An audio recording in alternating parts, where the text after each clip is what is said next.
our first annual Art History Thesis presentation of the Atlanta University Center Art History and Curatorial Studies Collective. My name is Cheryl Finley, and I'm the director, and it's my great pleasure to also welcome Dr. Bernida Webb-Binder, who's been the thesis advisor for the entire academic year and who is an assistant professor in the Department of Art and Visual Culture, Lauren Harris, our program coordinator, Rachel Brown, our program manager, and our three students who will be presenting today. Christian Bryant, who we see here on the screen with us, a native of my hometown, Washington, D.C., and Lee Edmond, a native of Atlanta, and Destiny Fillmore of Tampa, Florida. We're really, really excited to see your presentations and to learn about what you've been working on this entire year.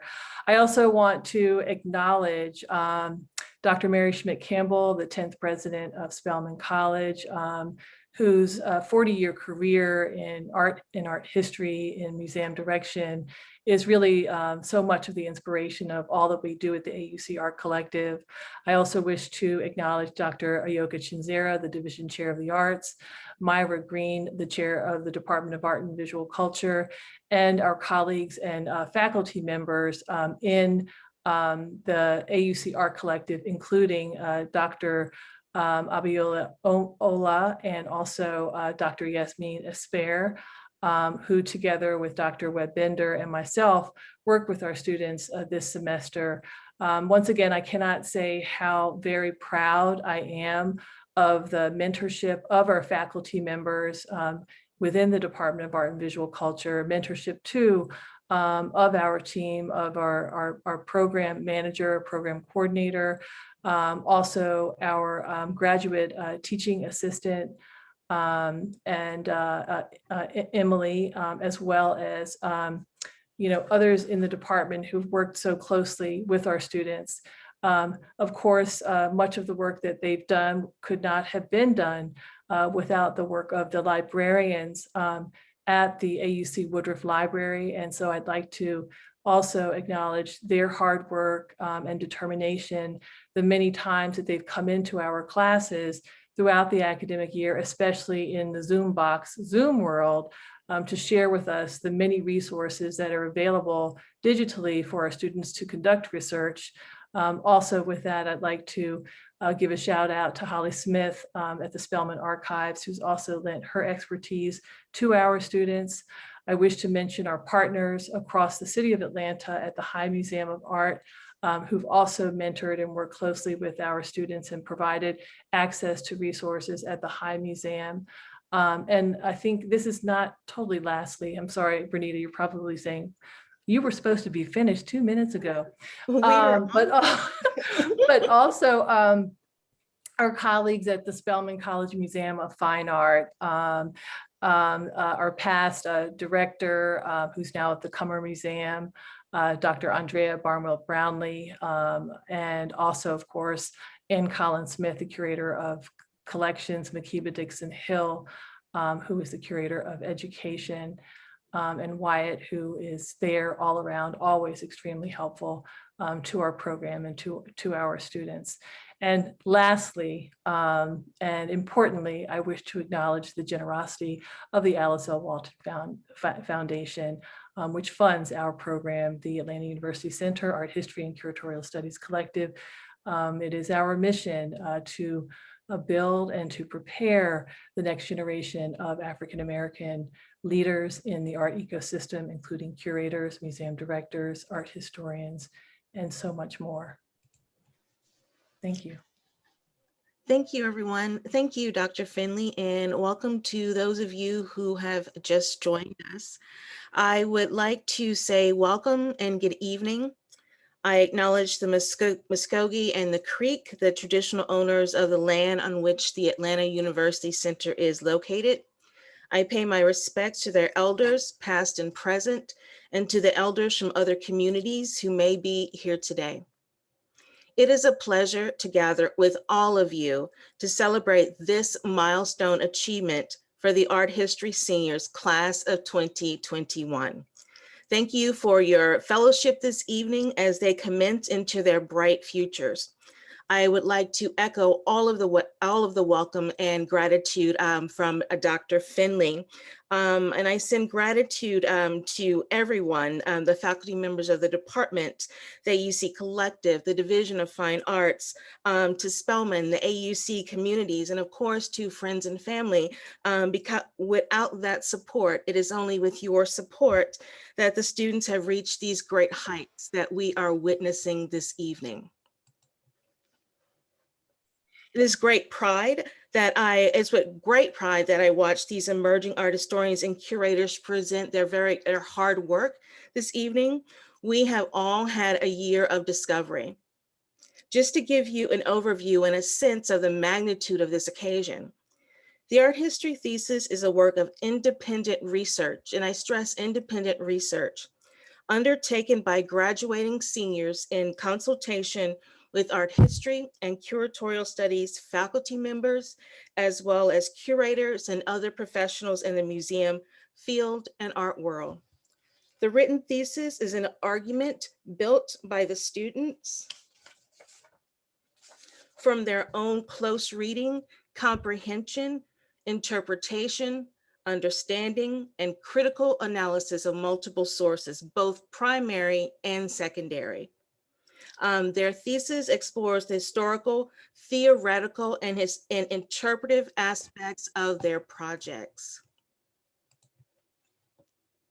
This is a capstone experience for them, allowing them to synthesize their coursework with critical viewing, writing, thinking, and research skills as applicable to art history.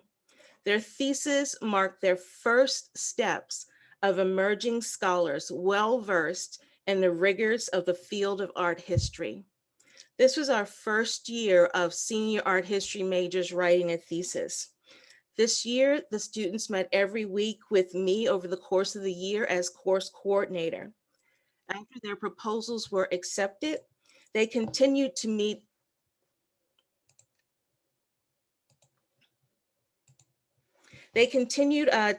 as a group weekly with guidance and expertise with their content advisors according to their topic. With their specializations and expertise, the content advisor guides the student through the specific content of the subject and suggests sources, methods, and other resources. I'd like to thank Dr. Ola. I'd like to thank Dr. Finley and also Dr. Esper. It is with great pleasure this evening that I introduce Christian Bryant to you. He is a senior art history major with a minor in curatorial studies at Morehouse College from Southeast Washington, D.C. After graduating from Morehouse next semester in the fall, it is Christian's hope to pursue a graduate program or curatorial position. His scholastic adventures have been informed by his lifelong love of fashion and textiles. The starting point for many of his projects has been looking at the relationship between the garments we wear and how they have been informed by history and how they will dictate the future.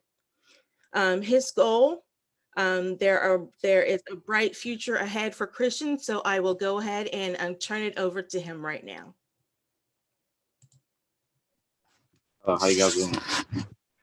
Hi, Christian. Could I just ask one technical question first? This is not for you, actually, but I'm not sure if it's you, Lauren, or if there's someone else who is managing the Zoom. Is there any way we might be able to spotlight the students as they present so that that when Christian is presenting, we just see Christian, or is that just how we manage our own views when we're looking at our Zooms?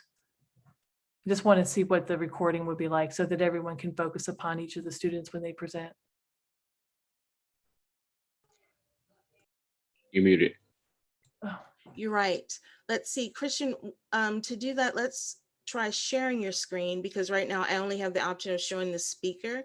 So share your screen, and then I will do this side-by-side speaker. No, this is fine, Dr. Webb-Binder. That way we can see his presentation well, I think. I think this is good, and he'll be on camera as he presents, correct?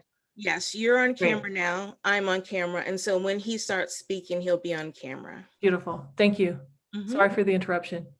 That's okay.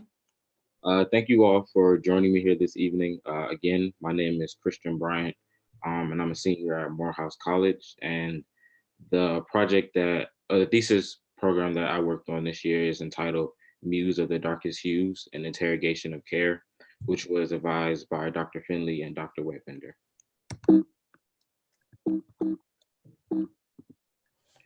So the first image that I have for you guys today is a photograph of Fred Wilson during his 1991 performance of My Life as a Dog.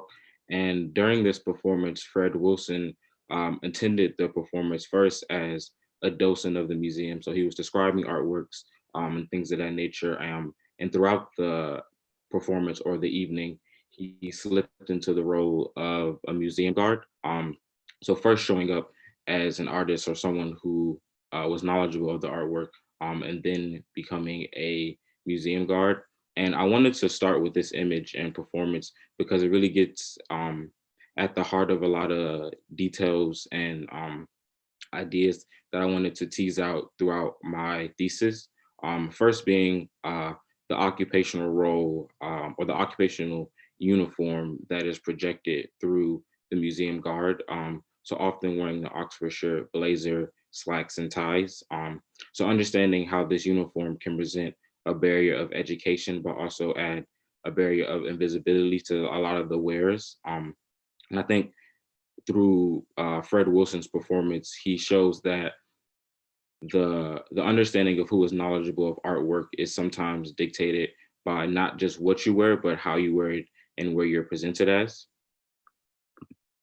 And the quote that really helped me, one, get to the name of my thesis process, but also root a lot of my theories, was this one.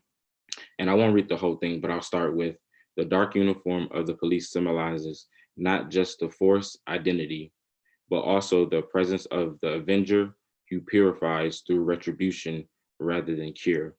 And I thought that this was very important because often when museum guards are dressed in the museums, they usually do have a uniform that is of a darker shade, either being black, dark green, or often midnight navy. And I think it's interesting to point to the fact that these uniforms, when they were created, they had this dark palette of color too. Like the quote says, has a presence of an avenger. So someone who is amongst the community who is seen as a protector, but as the quote points out, that it's often seen through retribution and not through cure. So I wanted to really find out uh, the ethicality of having mostly Black men and women who are dressed in dark clothing and its connection to police history. And asking, is this an ethical practice of us to still have this style of uniform in the museum settings? And the first chapter of my project is entitled Watchmen. And the two images I have before you are some of the old infantry uniforms that were used in British and the New York City Metropolitan Police uniforms used in America. And I wanted to show these two images first because these uniforms are kind of where we get the start of policing or modern policing, which really enforce uniformity through a visible look of surveillance, but also establishing beats. So these people would have designated areas where they would watch in designated times, and they were usually accompanied by weapons and a uniform so that the public can distinguish them and not do things that were, unlawful. And I believe those two uniforms really connect to this image by Danny Pony's car, the Art Guard 2000. And not only does it resemble it in the color palette, but also just the style of the blazer slacks. They didn't have the tie back then. They wore more of a formal jacket. But I believe that the connection between the role of the watchman and the museum guard very much is the same. So pre-colonial policing in America was based on three different sanctions. You had the constable, the sheriff, and the watchman. And in this case, I believe the museum guard has really taken on the role of the watchman, who is seen to really protect and look over the artwork. And I think it's interesting in this installation shot of it that the museum guard is even guarded again by another rope, another velvet rope. And I'll go to my next section. And in this section entitled Boys in Blue, I really wanted to understand some of the more prevalent images of police uniforms. Understand that this isn't really a project on police necessarily, but how the uniform has been used in museum scholarship and museum use. And in Kerry James Marshall's painting called Entitled Policeman, um, that I recently seen, and one of the bigger questions that I have from it was why in 2015 Kerry James Marshall would be painting a policeman in this style of uniform, and the only conclusion that I really came to was that Kerry James Marshall is a 65-year-old Black man, and he's probably had a lot of interactions with this style of uniform, and I think that it has had an impact on his growing. And I believe that this concept or thought thread that I had was a little bit more further seen, as you can see in the middle of the image. Kerry James Marshall actually has the policeman's hand extended as it is like it is gripping a gun or some type of firearm. Um, and it really made me think, why did Kerry James Marshall, have this in the sketching rendering, but choose to let it go during the final rendition. And maybe it was some of that wanting to present more of a cooler, calm, and collected view of policemen, but also knowing that in the back of a lot of people's mind, even when they see policemen at rest, that there is still a visible force of threat. And to kind of end on this section is an experiment done by the Menlo Park Police Department. And this experiment really sought to see how the changing in uniforms could really provide a different look at community-based policing.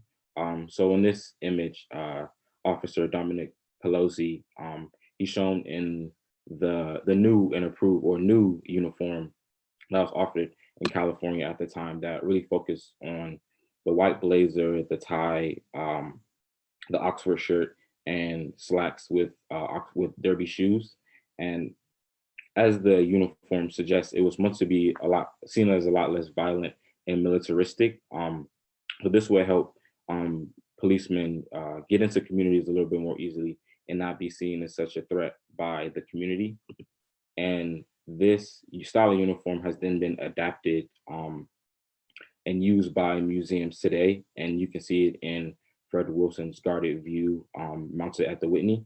And in this installation, there are 4 museum guards dressed in 4 uniforms of New York police, not New York police, New York museum guards. And this piece was really meant to, I guess, tease out or understanding the connections between the role of Black people in museums, how they're often just relegated to museum guards, and how they aren't really seen as intellectual, they don't provide intellectual substance in some ways to the museum landscape. And this is really shown throughout the dismemberment of the mannequins. Helps me really understand the connection between being someone who's just a figurative person in a museum and someone who is actually offering something to the educational or scholastic landscape as well. And I'll play the first minute of Isaac Julian's The Attendant.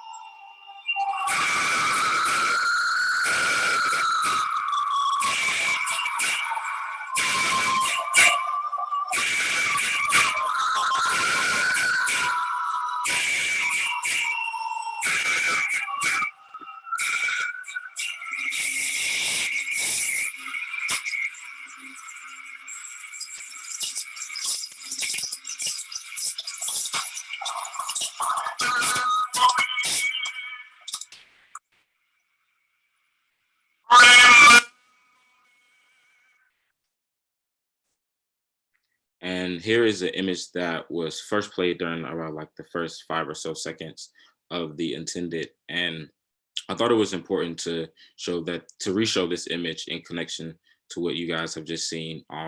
So this is a lithograph of a painting done by Bayard Augustus Francis. And in this image, we see, I guess, the process of enslaved Africans getting to the New World and beginning, I guess, the categorization process that was a little bit alluded to in the rest of the film.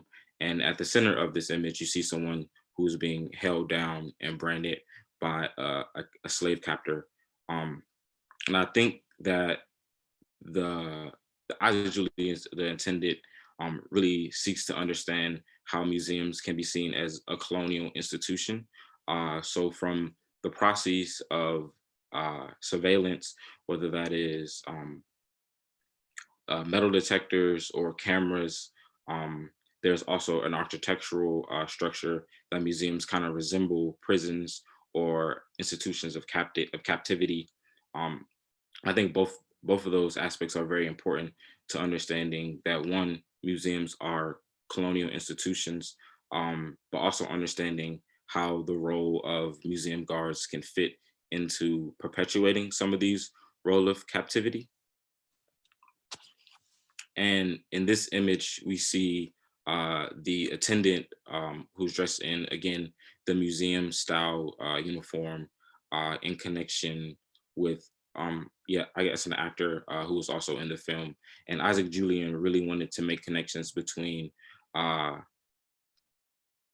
guess, homoerotic fantasy and BDSM culture, and how that also relates to the captivity of artwork and people, and how both seemingly are opposed from each other can come together and create or really talk about some of the practices that museums instill through colonialism.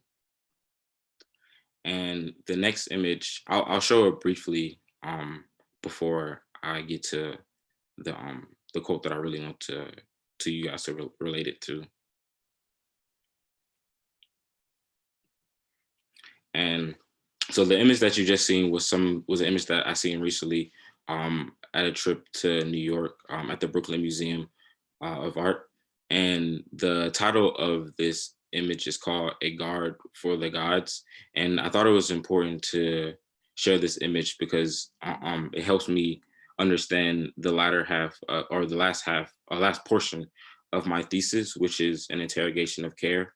And this last section really seeks to put metrics to the ethics of museum guards. So really providing measurement to seeing or how to think about ways to measure the ethicality of museum guards clothing in museums. And one of the ways that I really want to do it is by looking at us as participants in this action. As I stated before, a lot of the Black people that are in museums are museum guards. So we do participate in this colonial practice, but I think it's important to understand our lineage and connection towards this colonial practice. And I think a guard of the gods really seeks to really understand that in the same ways as I do, is understanding that property and who's owning it and who watches it are not always one and the same. And understanding that even though we participate in the actions of protecting these artworks, we are still blockaded from other aspects of the museum world. And this image by Lorraine O'Grady, Art is Framing a Cop, is kind of like the other half of my interrogation of care, where one side looks at us as participants of the action, and the other half looks at us as, I don't want to say outsiders, but people who can see it from a less, I guess, a less actionable aspect, to where we're kind of stepping outside of the role of the museum guard and looking at it from many different perspectives. And I think that was really beautiful that the holder of the frame does kind of have a little bit of a fearful look at someone who's presenting himself as, cheerful or happy. And the final two images I wanted to share with you guys are installation shots from Virgil Abloh's figure of speech. In the left image, the museum guards, they switched their clothings, or Virgil provided them different clothings for this museum exhibition. And on the front of this shirt, it says authority, and on the back of this shirt, it says figure. And I think that this really directly correlates to a lot of the things that I wanted to understand about this project, is that the clothing that we're wearing does have a very much an air of being an authority figure, but through Virgil's, I guess, de-escalation or reinterpretation of the museum guard's uniform, he really shows that we can sometimes have the visible nature of someone who's actually protecting the art, but also offer them something that's a little bit more comfortable. But I also think that the shirt is very tongue-in-cheek in this arrangement. In the right picture, I wanted to share because the installation that's in the foreground is of like police casings that are usually used in like murder charges and things of that nature. And wanting to see the relations between people who are visiting museums who might have had traumatic past with policemen and police brutality, and how that can connect to some of the images of seeing people in quasi-style police uniforms. Thank you.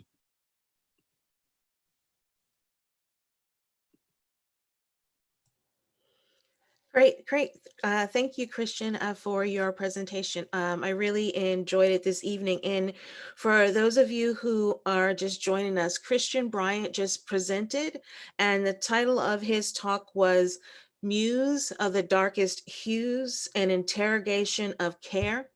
And I have just looked at my notes, and I see that I neglected to mention, closing out Christian's biography. His main goal as of now is assuming the position of head curator of the Metropolitan Museum of Art's Costume Institute. There's time for questions. Questions from anyone? And let me.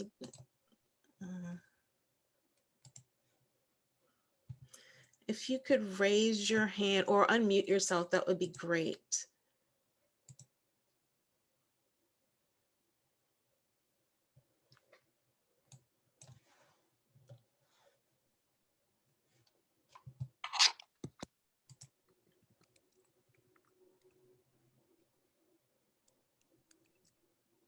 I'll start. So as you know, Christian, I love this project, and I wanted to ask if you could, you've already begun with a quote that, is something that has been a guiding quote for you when you think about this project and what it can do, especially given not just your interest, and I think, longstanding interest in fashion and understanding fashion. But I wanted to ask if you could talk about, some of the ways that you came specifically to this project. I know that many of the works that you've shown us today are familiar to me. And I also remember some of the questions that you asked of Dr. Nicole Fleetwood when she came to present to us last September as our first inaugural distinguished lecturer of the academic year.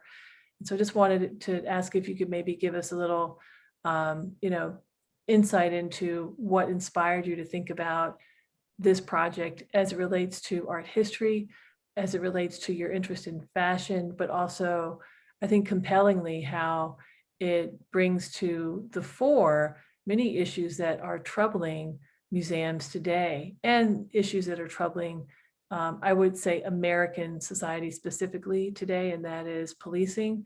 And then the issues within museums themselves is, the questions of enacting sustainable decolonial practices. So as you both know, there were many iterations that took me to get to this point, many no's that came before this. But I think what I guess really began the ball rolling with this project was originally I wanted to look at the uniforms of the public school system in Washington D.C., where I grew up at. Understanding that there was kind of a policing in that area, and that kind of was built on an ongoing conversation that a lot of people were having about how ethical it is to have uniforms in the school system, and how the prison to school to school to prison pipeline is very much real, and how uniforms really contribute to that system. And I began working with this, I guess, thesis or idea with both you and Dr. Webb-Binder, and you guys kind of helped me shift it into the way that looking at how museums could also be looking at this type of scholarship. I had honestly thought that like Fred Wilson had kind of done what he had, like he had contributed to the conversation so much that he didn't really need to, that I didn't really need to contribute to it anymore. But as I can see now that there was a lot more to contribute to the conversation, especially from an art historical perspective, that there are a lot of practices in museums that are still very colonial, um, both in theory, but in a very literal way as well. So just to reiterate, it came from me wanting to understand the prison, school to prison pipeline and their uniforms, and how the museum guards were kind of very much in the same position as a lot of the children who were going to school. They were kind of forced into these occupational uniforms. Thank you. I also just want to bring your attention to, if you can't see, there are like all these amazing accolades that are coming in through the chat for you and your project, Christian. And I just wanted to welcome and acknowledge that there are many people here who are friends of yours and you know, part of your fan club, but also former students and members of our program. So if any of you have any questions for Christian, or comments or suggestions, it would be really great to hear them now.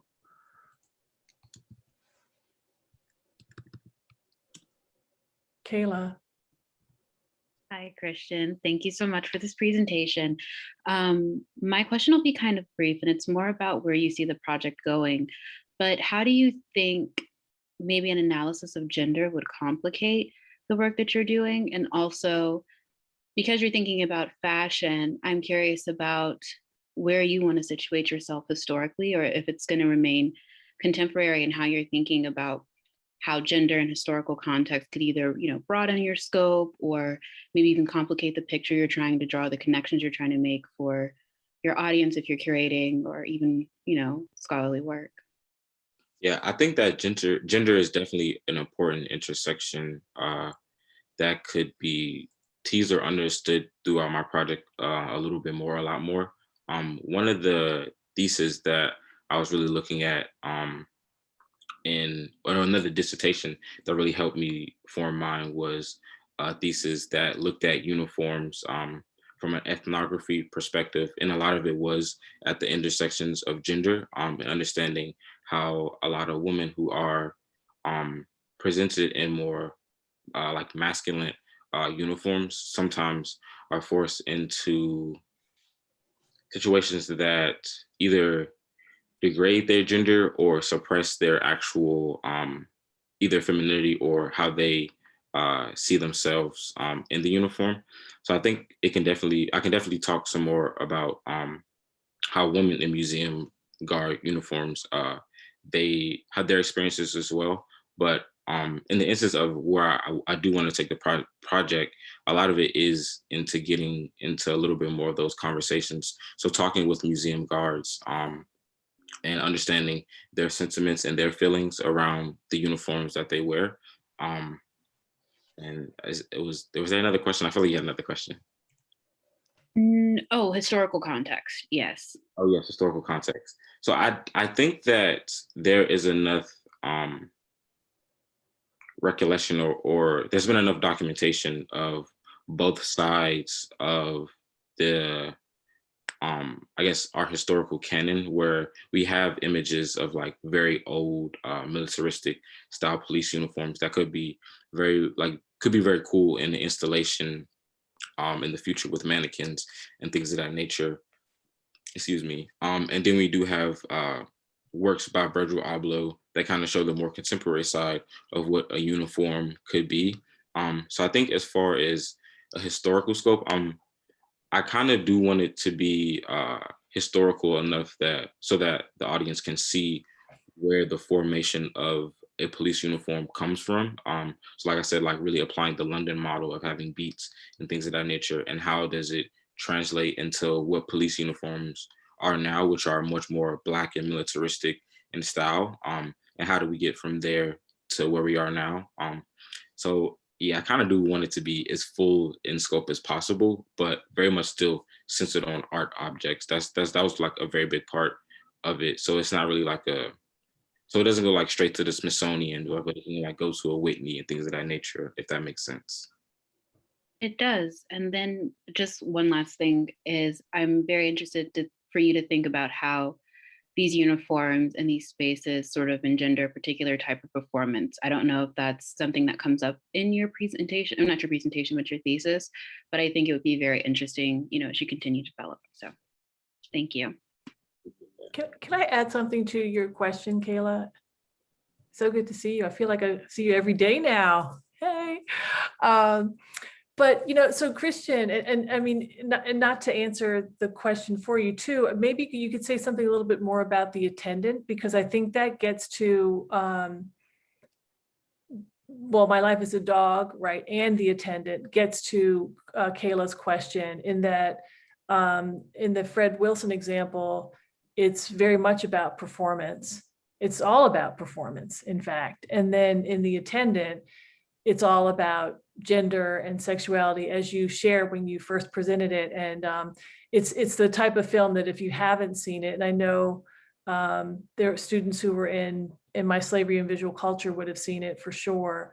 But if you haven't seen it, to kind of get a sense of how Julian is really trying to do, as you said, Christian, interrogate the museum, but also to think about, Black bodies and, colonialism and sexuality, especially thinking about the year. It's like around the time where many people are really, confronting and dealing with the AIDS epidemic. And so there's another layer to that. I think that that's like a really rich piece of material, because there's it's so layered, again, addressing your question about performance, gender, and sexuality, but also looking at the way that there are other forms of crises that it tries to address.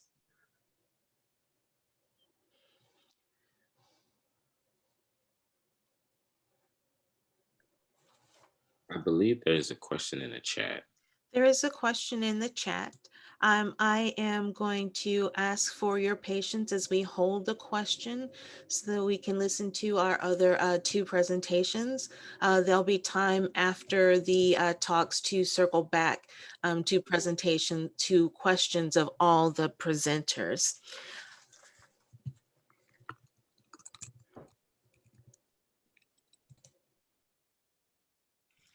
Thank you, Lee, for your presentation. We very much appreciate it. If there are no other questions, and I'm taking a glance to see if I see any raised hands. Okay. Well, just look at the chat. I think, Kayla, it's not maybe a question to be answered now, but a comment for Lee. Kayla made a recommendation of Jose Munoz's Sense of Brown. That would be really useful for sure. Did you want to share more about that, Kayla?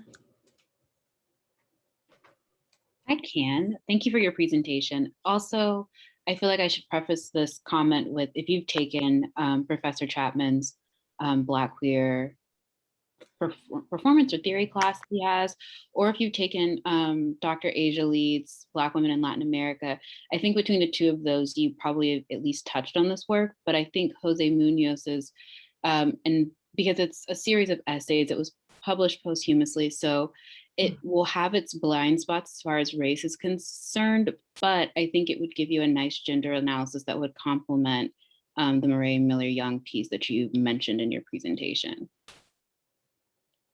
So just a recommendation, not necessarily a question, but I enjoyed it. So thank you.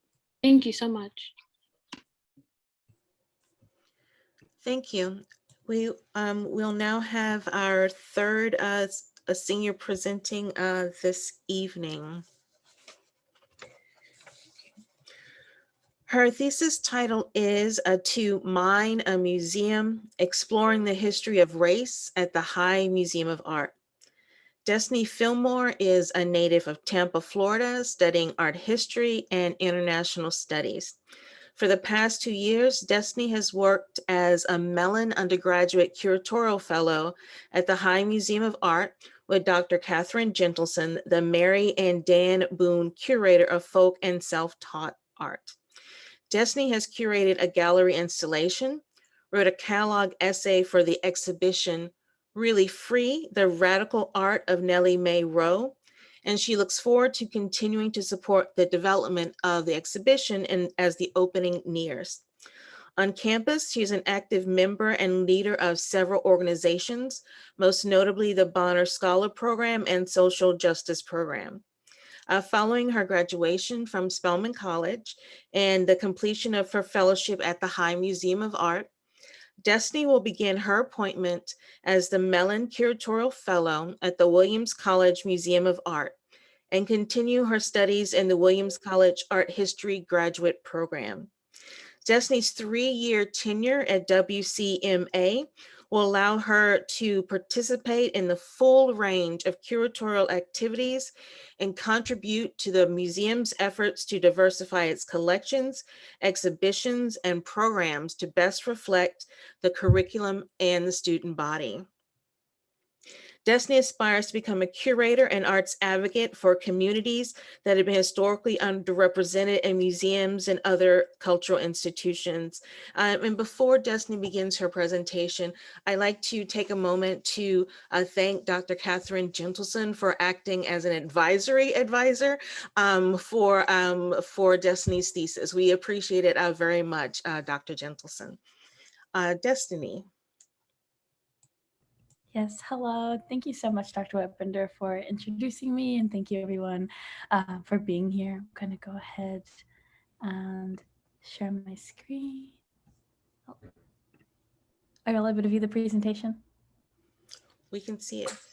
Perfect. Again, hi everyone. My name is Destiny. My senior thesis is titled To Mine a Museum, Exploring the History of Race at the High Museum of Art. The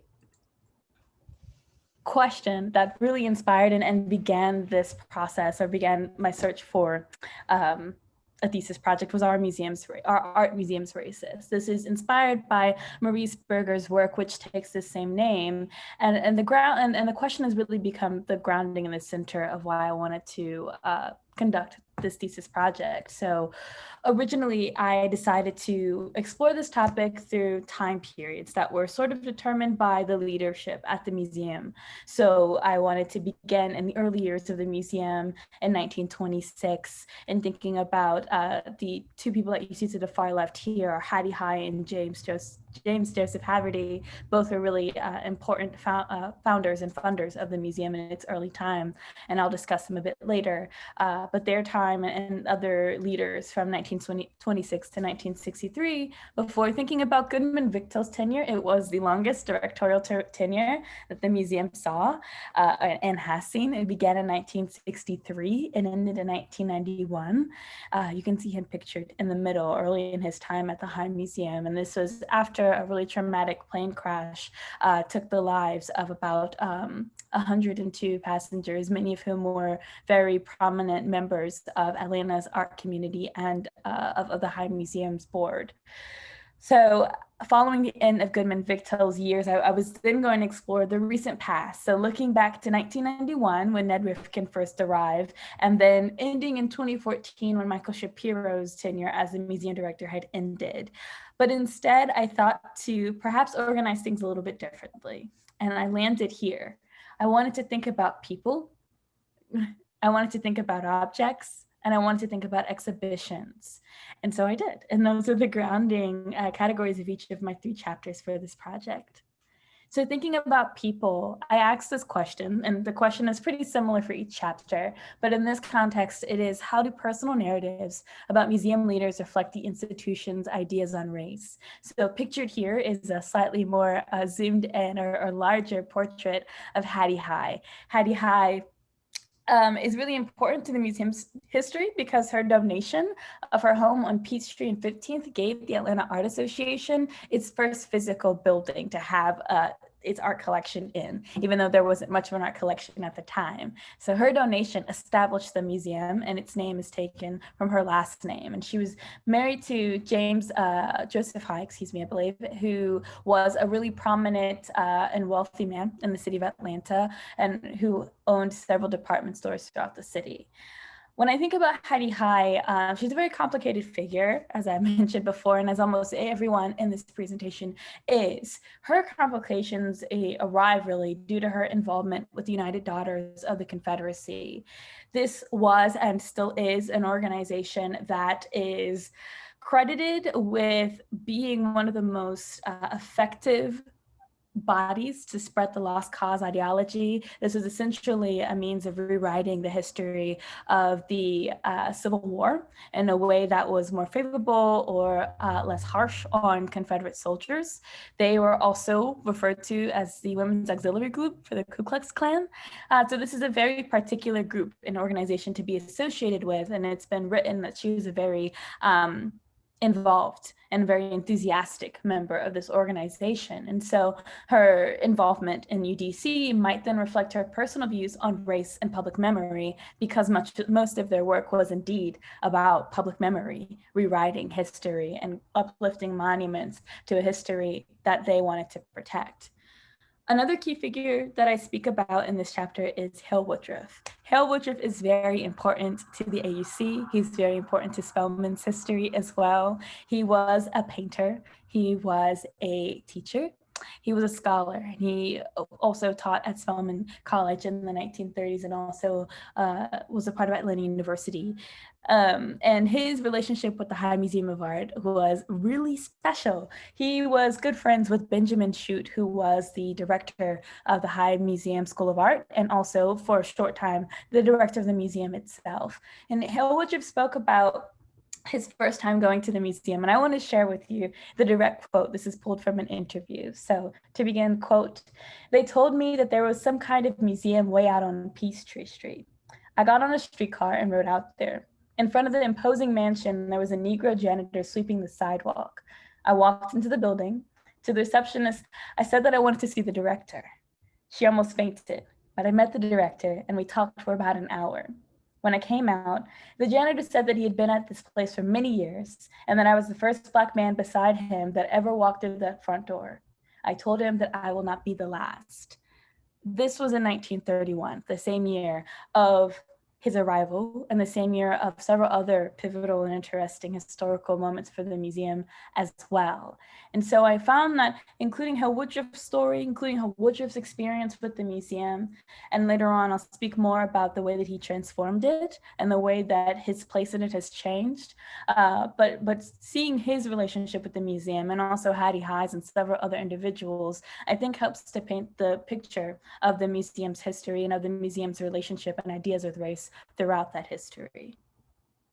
So next I think about objects, and in this chapter on collection building, I'm asking how does the construction, so the means of acquiring or receiving works, and also the expansion of the museum's collection reflect the institution's ideas on race. And this photo of this painting that you see here is one of the most interesting examples because it is of the earliest work by an African-American or a Black person generally in the museum's collection. This work is titled Etopolis Fisherfolk. It was painted by Henry Osawa Tanner, who also has a relationship to the Atlanta University Center. He was a professor at Atlanta University before he went abroad, and he was a very celebrated African-American artist in the early 20th century and can be pointed to as one of the first African-American art stars. And so this work itself was not meant to be a part of the High Museum of Art's collection. So J.J. Haverty, who I mentioned earlier, and the name might be familiar because he is the founder of Haverty Furniture, he was an immense art collector. He also was very generous with artists, typically very generous with arts organizations. And so after his passing in the 1950s, his family decides to donate a large holding of their art collection to the museum, and you can still see it up today. Within that collection, there was a work titled Road to Emmaus, and it was quote unquote replaced with this work, Etaples Fisherfolk. The actual story behind the replacement, though, was a little bit more sinister, I suppose. You see the work itself, due to the nature of Henry Osawa Tanner's painting. So he was known to mix pigments himself, and he did a lot of really experimental applications of paint. And so the original work was chipping. It was beginning to deteriorate, and that really upset J. Haverty. And so he wrote to Tanner, who was based in in France at the time, and demanded essentially for him to create a new work or to gift him a new work. And Tanner had always sort of struggled a bit financially, especially later in life. And so to do something like that was a huge undertaking for him financially. And he proposed instead to mend the work. And Haverty was very, very, very, very, very stern and unmoving at all, and not at all respectful or considerate of Tanner's personal motivations, perhaps behind requesting to mend the work as opposed to replace it. And he demanded a new work. And so Tanner gave him this one. This work was much more valuable financially, but also in its acclaim. The work had received quite a few awards and is known as one of Tanner's most prominent works. And so this interesting story of the work's journey into the collection, kind of based in an instance of bullying, is not the story that the institution tells. And that's perhaps because it's not well known and it wasn't well shared. And so this is another example of the way that this investigation of this object in particular, and its history and its way of entering into the collection, talk about the museum stance, it's the institution stance historically on race. This is another object. This was donated by Helena Rubinstein in 1953, and this is the first work from Africa in the Heist collection. I think that I wanted to talk about this work partially because of the year. 1953 is a very important year for the civil rights movement. We hadn't quite gotten into the groove of things and into the really monumental shifts and means of being active and protesting that we'd see later in the 60s, but everything that was beginning to really foster that really pivotal moment was happening around now. And so we have this work donated in the collection. And I think it's interesting then that this work is in Atlanta, in this birthplace of the civil rights movement, in this headquarters of that movement, and is at this museum in this town, right? But it's also being brought in during the same time that independence movements are sweeping throughout the continent of Africa. I think that it connects then the High Museum and Atlanta's Black community and sort of the African-American community in a larger sense to this movement and to this change happening abroad on the continent of Africa. And as an interesting note as well, in 1973, then 20 years later, the Fred and Rita Richmond collection of African art was established. And that is a collection that then was about 250 sub-Saharan African artworks. I finally want to talk to you all about not this work in particular, rather, but the collection that it belongs to. So in 1994, under Ned Rifkin's tenure, the Folk and Self-Taught Art Department at the High Museum of Art was established. And this really marks the institution's decision to support a category of art or a subsect or a field, I guess, or discipline of art that is predominantly made up of Black artists. This is in a time when there's a lot of pro-Black movements happening. And by this time, Atlanta had had its first Black mayor and was really stepping into itself as a Black city. And so to establish this department and then to later on acquire this work by Thornton Dial, which was created in 1994, but acquired in 1926, is again to make these really strong institutional moves and stances on one's support. I also wanted to briefly mention that Judith Alexander's gift of 130 works by Nellie Monroe in 2004 made the museum the largest public collection of her work. And there's an exhibition that's upcoming as well that is centered on Roe, and there's been scholarship created about her work. And it's, again, showing the museum's decision to support and uplift artists that come from a particular background. And this is a work by her that I quite adore. Finally, I think about exhibitions. How do exhibitions and also the programming, the public programming efforts that come with them reflect the museum's ideas on race? So the earliest reported exhibition of African-American art at the museum was in 1931, that same year that Hale Woodruff arrived in Atlanta and also almost made the receptionist at the museum faint. But I haven't been able to find many archival records of it at the museum. There's only one that exists, and it's at the Atlanta History Society. But the next exhibition of African-American art, supposed exhibition of African-American art, isn't until 1967, and that was 30 contemporary Black artists. And this was an exhibition that traveled from the Minneapolis Institute of Art. Excuse me. And then we don't see another exhibition really focusing on African-American art until the 1973. So in 1973, we have highlights from the Atlanta University collection of Afro-American art, and it was organized by Atlanta University. And so to swing back to 1931, when Hale Woodruff says that he's not going to be the only African-American or the only Black person to enter the museum, it becomes a full circle moment essentially in this year when his work, along with several other really prominent titans and artists, African-American artists at the time, come together to exhibit their work in this exhibition. This is a article to the right that's talking about this show. So it's being written in public newspapers, not just the Atlanta Daily World, which was a prominent African-American newspaper at the time, but in all of the city's major arts, not even arts, all of the city's major news outlets. Here's also an image of the collections catalog, excuse me.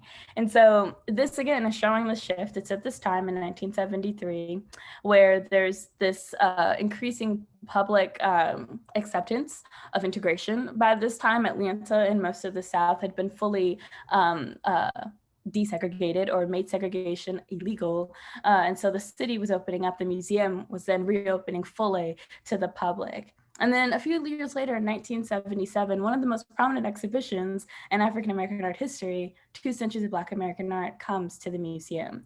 This is an exhibition that has been written about very often and referenced very often. And so for the museum, again, to make a very public stance in support of this art and in support of the artists that are in the show was a really important and significant thing to do.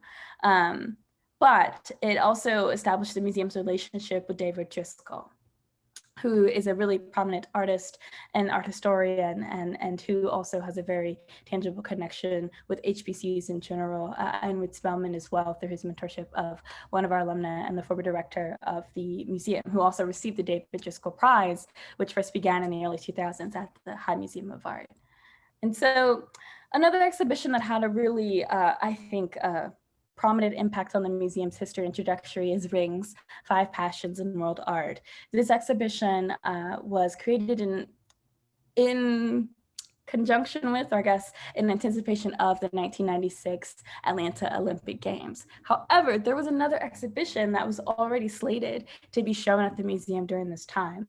That exhibition was titled Souls Grown Deep, African American Vernacular Art of the South.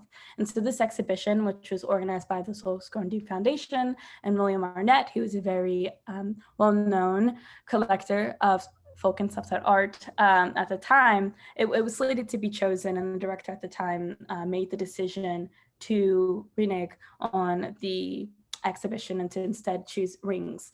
And the show was slammed. The show was absolutely lambasted by critics, and the other show, the Souls Grown Deep show, was very much uplifted, and there were several articles that referenced the show. One in particular I wanted to quote very briefly was a Newsweek article written by Malcolm Jones Jr., and it says, quote, "The show that ought to have been showcased in the High Museum, the show that best exemplifies the South's unique contribution to art, has been regulated to a lesser space in City Hall East, a venue that's harder to find but worth the trouble.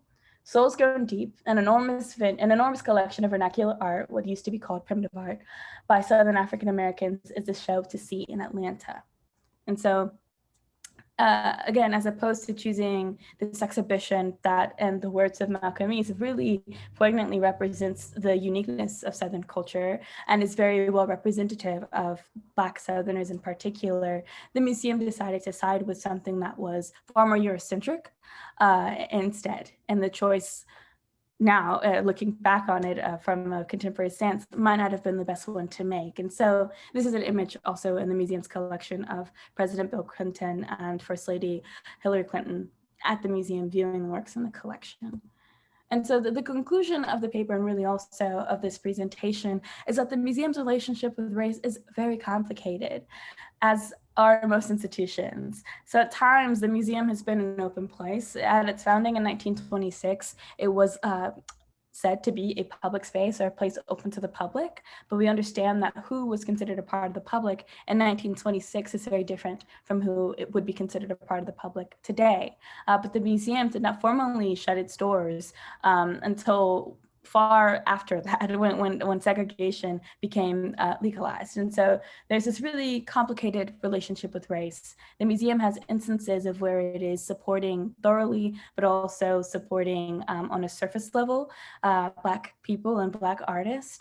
And I think as this work continues to be investigated, as I continue to think about this project after its conclusion in this thesis form, that there will be more and more discoveries of really interesting and complicated experiences with race at the High Museum of Art. Thank you.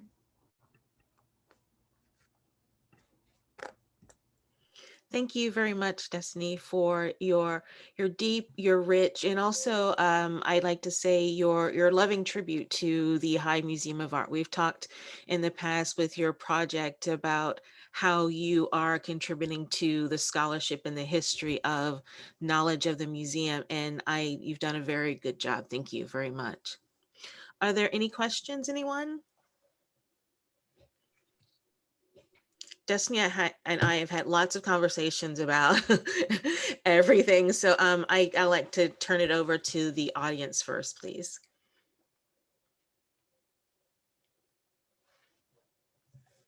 Destiny. Hello. Hello, I'm Catherine Jennelson. I'm the curator who has worked with Destiny at the High for the past few years and have had the privilege to see you develop this project, which it's just absolutely amazing what you've accomplished and the way that you've organized your research and kind of really defined the scope of the project in a way that was manageable for a thesis project. That was something that I know was really difficult to do when there was just so much to draw upon.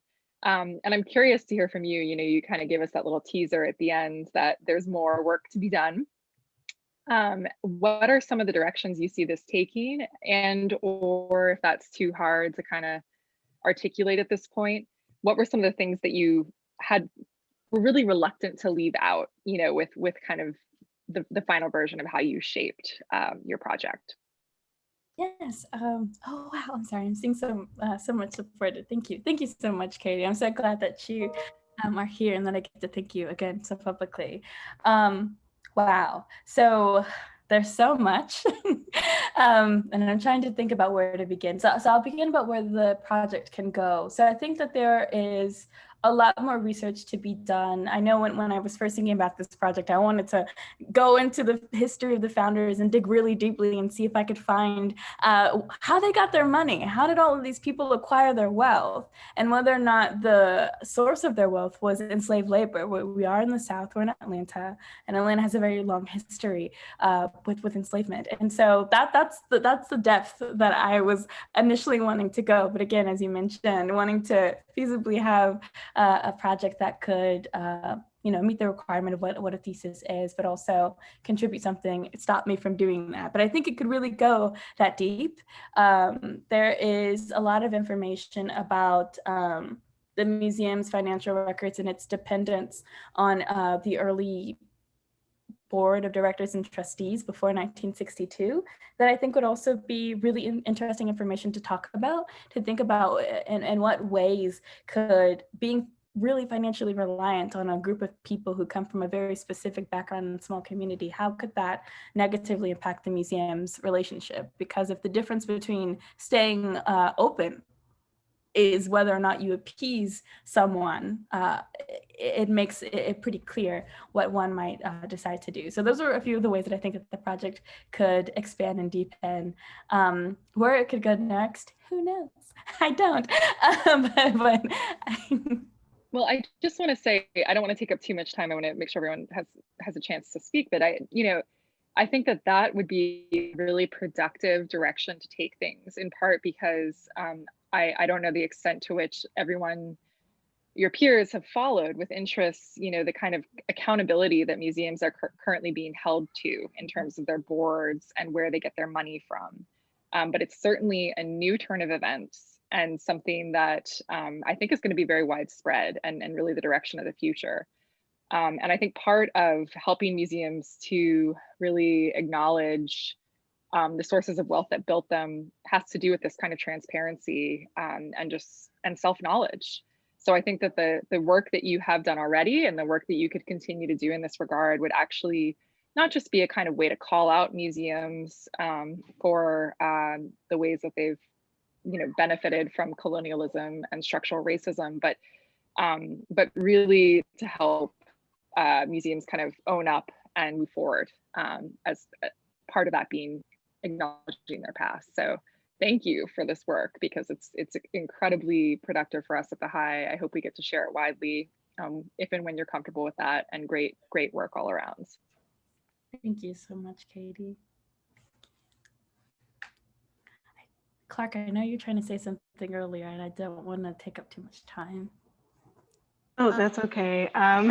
You kind of already answered one of my questions, but I did just have something to add, or a suggestion, I guess.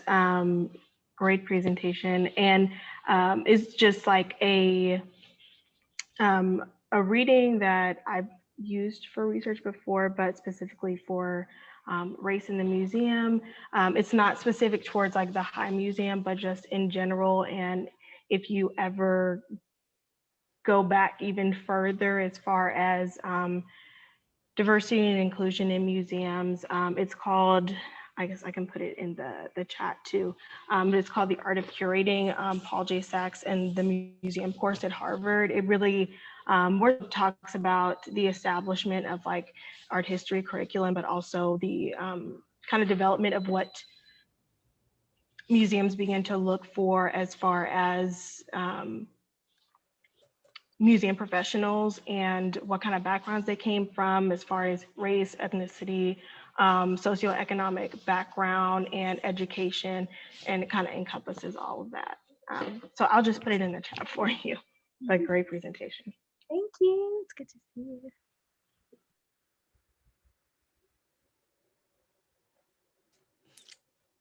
Hila, did you have a question?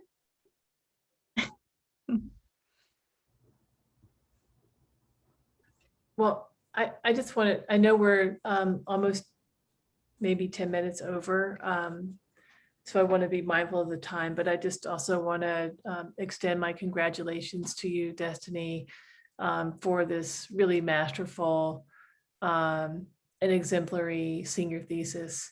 You and I have talked about this in the past, and I think it's a really,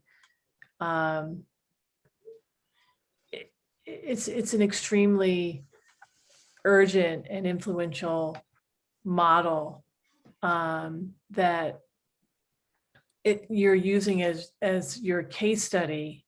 I think this in this first iteration, I'm going to call it the High Museum, but as we've discussed before, this is something that should be, I think, protected, copywritten, and made available to other institutions that might want to do similar kinds of investigations, as they should, as Katie also supported as well in her remarks. And I can't say enough how excited I am to continue to read the conclusion and the coda, because there's so much that that I think you're ultimately going to reveal to us in the work that you're doing. And it really just makes us think about, as you said, these narratives of people, objects, and exhibitions. One of the questions that I did want to ask is, considering the fact that the High chose the Wings of Fire exhibition over the Souls Grown Deep exhibition, what did it take for Arnett to ultimately leave the work, there and establish the department there? I mean, it seems like that might not necessarily be the next step for someone who's not as generous or thoughtful as he ultimately was in making that available at the high. So if that's a question that you could answer, that would be the one I would have for this forum this evening. Thank you so much again.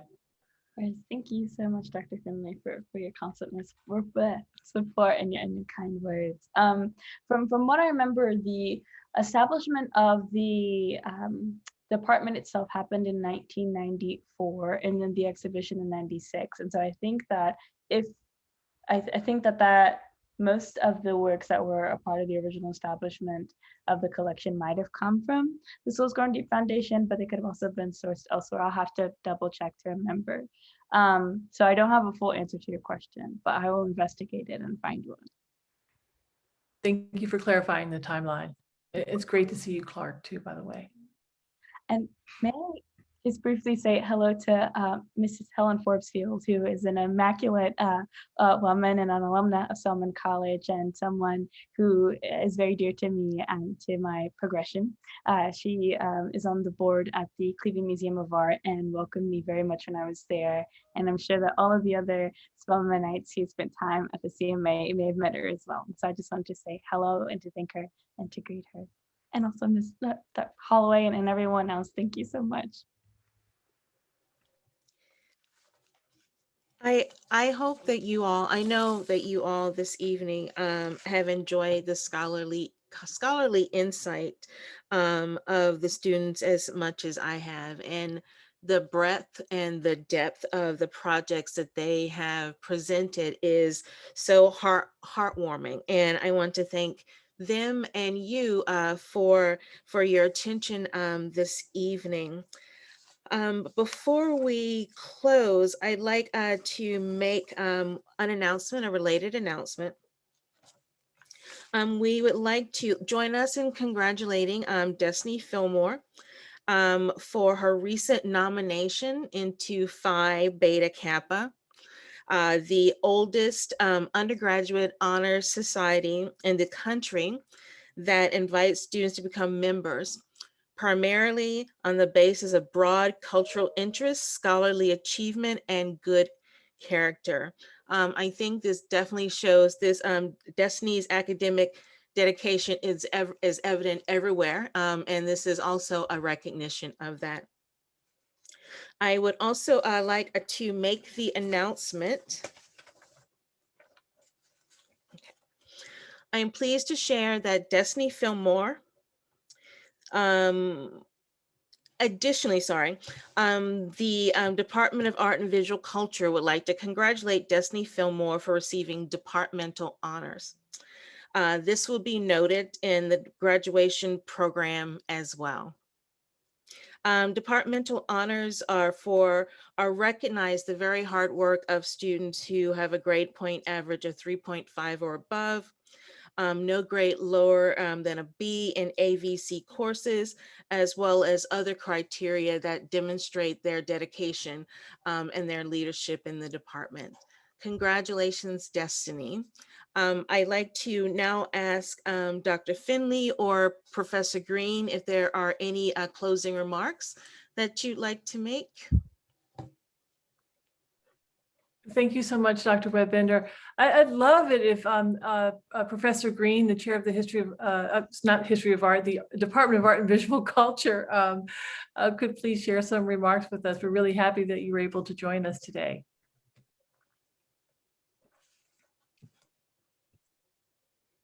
Is Professor Green still with us? I see her name. I'm here. I was just not appropriately dressed, perhaps, for public consumption. So I just want to take a moment and thank everyone in the department. I wasn't able to make all of the talks tonight, but I am so thankful for the research and the scholarship. And actually also, I just am impressed that how students share their scholarship with each other. And it was wonderful to listen to alumni and current students offer research to other students as a way to further their own scholarship. And I think that's a really beautiful thing. So I thank Dr. Webb-Binder, who I know has gone through the task of working through thesis, and I know it's hard. I know that hard work. And so I thank you for that. And Dr. Finley, as always, for championing art history and curatorial studies practice, we thank you as well. So I'm going to sign back off and turn my camera back off. Thank you all. Thank you. Thanks so much for joining us as you could, Professor Green. And I do want to, again, maybe underscore some of what Professor Green and Dr. Webb-Binder shared, and each of you has echoed. It's just a beautiful thing to see the amount of love and support in this room. And so another person who's here is Susan Damon-Neal, who's been a dear friend to our program and to our students and our classes. Now you got me, Susan, and students, but I think it's really important to note what I want to call the level of true care and